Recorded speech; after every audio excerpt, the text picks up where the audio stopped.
Hi everyone, this is Carolyn Speaks, State of the World, on Sunday, May 31st, 2020. So what is the state of the world? Let's find out. Now, we have different scenarios. The coronavirus is still with us. Over 1.6 million people have the virus. Over 100,000 people have died from this virus. All because Trump did not acknowledge it existed. He was warned and did not take it seriously and did not take proper actions and put plans and policies in place to test everybody, to make sure we have enough personal protective equipment for everyone, enough other equipment like respirators and ventilators. He didn't do any of that stuff. And unfortunately, we have over 100,000 people who have died from this virus and over 1.6 million who have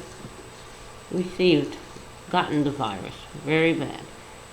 We still have all these vulnerable populations, such as veterans and veterans' homes, and people living in assisted living homes, and retirement homes, and the healthcare workers, and first responders, and the essential workers, such as the farm workers, all risking their lives for us, only to be disrespected by the people in Washington who are in charge. Now, a gentleman named Mr. Floyd was murdered at the hands of a police officer and last week, and he has set off a lot of response to that. His death has brought a lot of response. For instance, looters ransack a store in Santa Monica, California. Fire set at D.C.'s historic St. John's Episcopal Church. And on the plus side, hundreds of peaceful protesters light candles and call for justice in Pasadena, California. So different responses, different actions, and different results. Now, someone said these protests against the murder of Mr. Floyd could cause a catastrophic setback for controlling the coronavirus. Well, we will see, because now all the attention is being put on the people protesting the police action against Mr. Floyd. And so we'll see where that goes. We have two crises. We have a murder, we have racism, and we have a coronavirus, a pandemic. Now, Trump has been given advice to help with this situation, and he was been advised to tone down the rhetoric, and he has been advised to make a public appearance, maybe, but he has dismissed this advice to tone down the rhetoric. And now we have another night of catastrophe.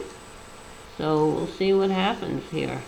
Some people have said that the people on the left have caused the protests and the riots as a result of Mr. Floyd being murdered by a police officer.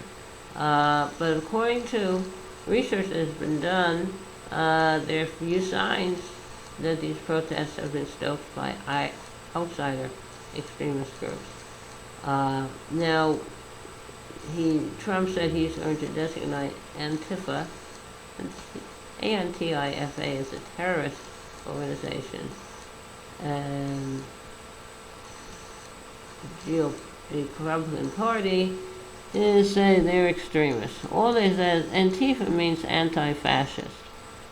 So if you're anti-fascist, you're not fascist. You're not right-wing. Now, the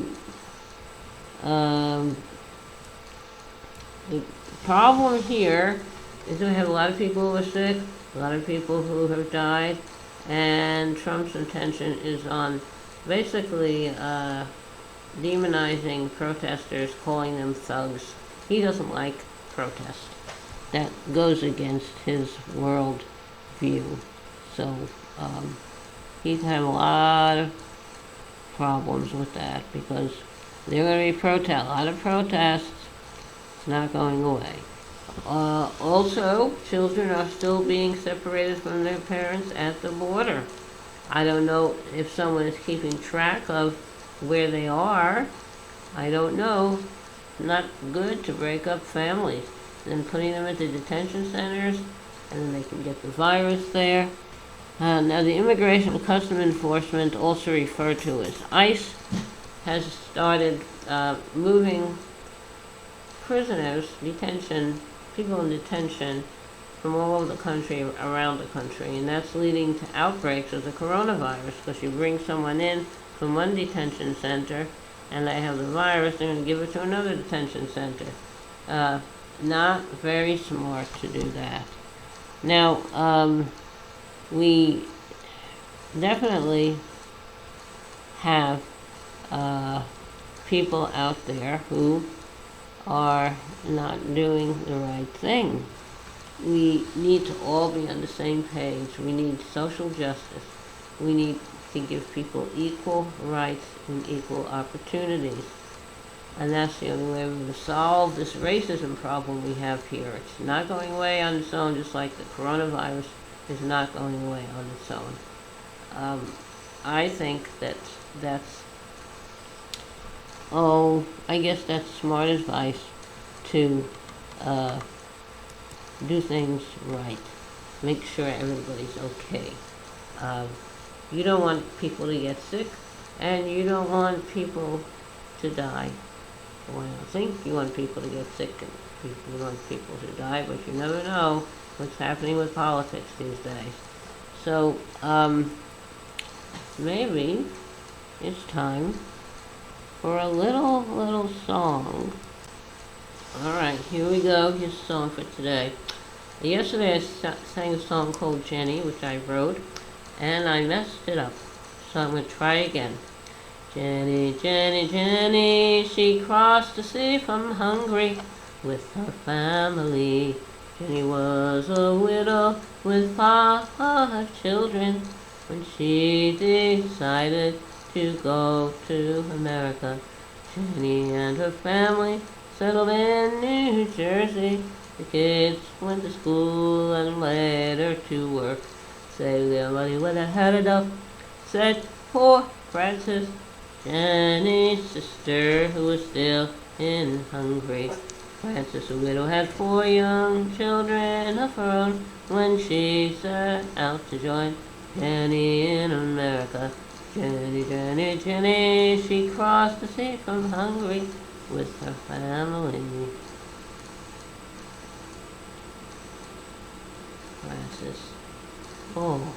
Frances traveled overland from Hungary to a seaport.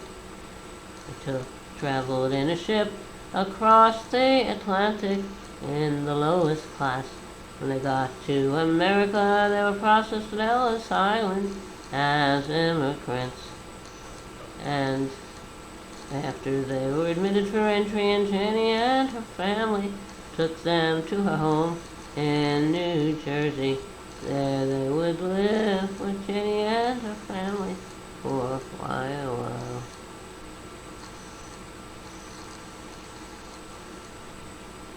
Oh, Jenny. Jenny is my great aunt. On my mother's side, Jenny and Frances were sisters. Jenny's my great aunt. Frances is my grandmother. And Jenny had 5 children. Frances has 4 children. So, part of a family starting a new life in America. Unfortunately, I never got to go to Hungary, but I plan to go there as soon as I can. And also, my grandma Frances didn't get to go to Hungary. She didn't get to go back there. And neither did Jenny. They came here and they just stayed put. Jenny originally settled in New Jersey, Elizabeth, New Jersey, and that's when when Frances came over with her kids, that's where they stayed. And at a later point, Frances moved into New York, into Manhattan with her kids and set up a life there. So anyway, that's our family, some of our family's history. There is a great uncle out there, and I don't know if he is a brother of my grandma Frances and my great aunt Jenny, or if he's a brother of my grandpa Eugene. Well, someday I hope to find out. Anyway, it's time for us to say good night, bid adieu.